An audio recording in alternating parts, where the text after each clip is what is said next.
Hi, my name is Mattis Center. I'm a spiritual seeker and earth healer. I work with the unseen world that makes the theater of life possible. I do so because I believe enhancing that world will make a better world and in the process a better me.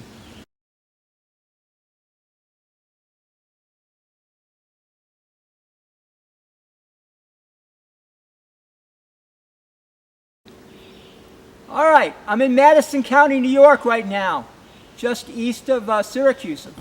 At my friend's place. He bought, a little bit less than 100 acres years ago. And I've been here a few times. When he first bought it, back in 2010 or so, maybe before, I came here and I found some fields of consciousness. And then last year I found all sorts of Manitou stones and other things. This is a pretty special place. But he comes here regularly all the time. And he decided to build this stone pyramid. I mean, it's a beautiful work of art. I could certainly never do something like this. It shows real skill. But it's not the skill that is so impressive, it's what it marks. This is 6 feet tall. This is about 6 feet tall. I'm about 6 feet tall. Look at these staffs. All of these staffs here. What do these staffs mark? There's 4 staffs. Each of them mark a ley line. There's a ley line here in this center area coming through here. There's a ley line there. There's a ley line there. And there's each of them in the center area in a corner. This boggles my mind. It blows my mind away to think that someone would feel called in intuitive sense to build a stone mound in such a fashion that the corners would mark the ley lines and the center part. I mean, it's a beauty to behold, but the work, as someone is an earth healer and geomancer that works with earth, this is just incredible. And my hat's off to him for this work.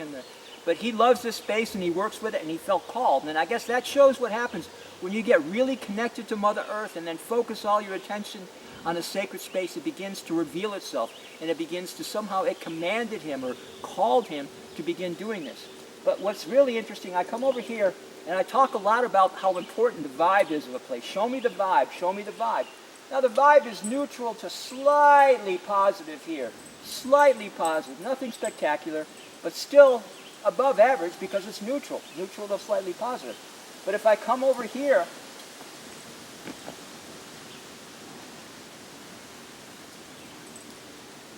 I said, show me the vibe.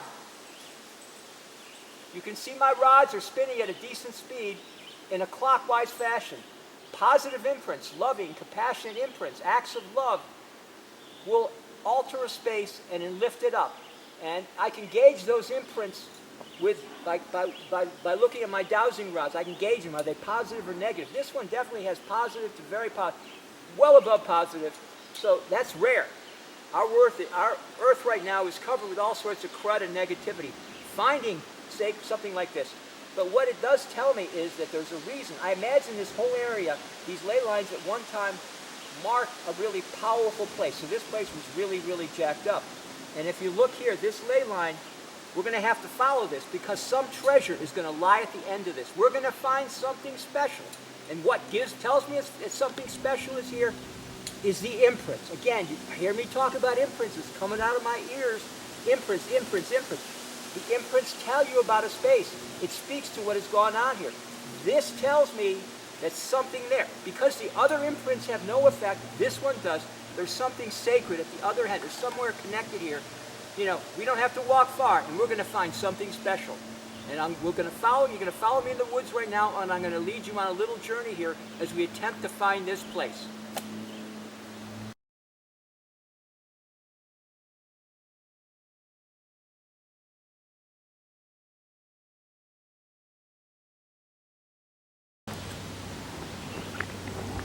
My rods are going this way. I'm following my rods. I'm following the ley line. I'm trying to follow the ley line as best as I could.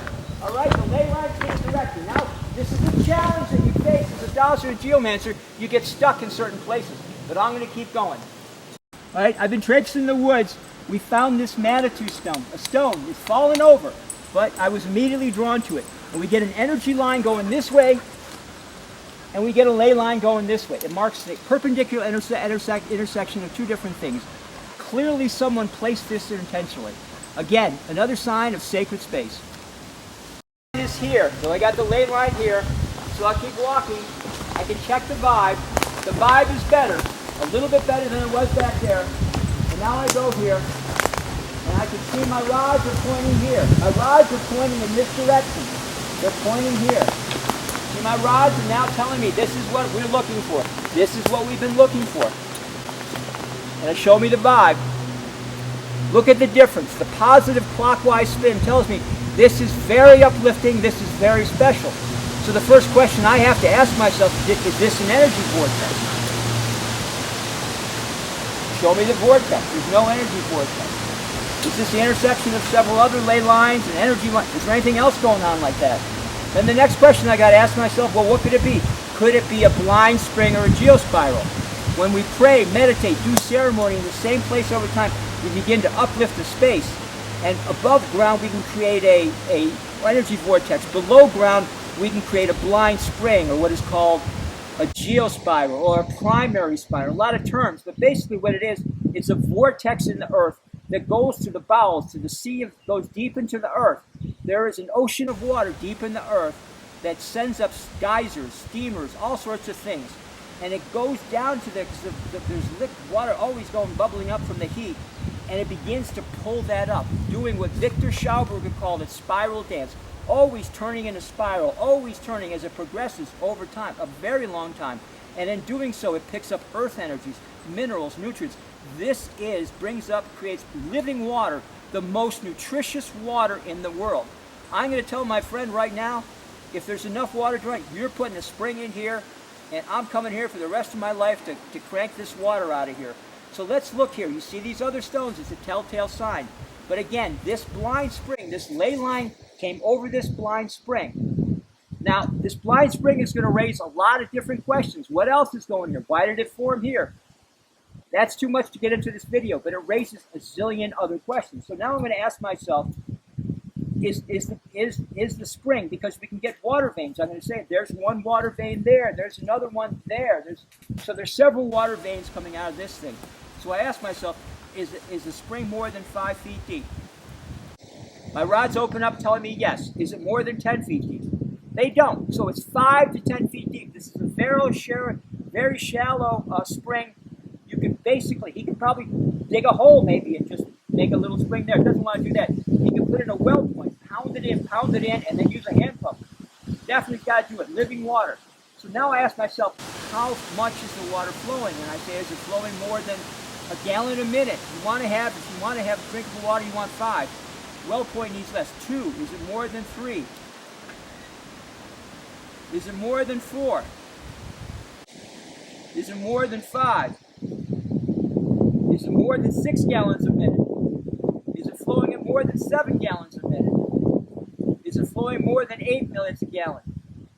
Is it flowing at more than 9 million gallons a minute?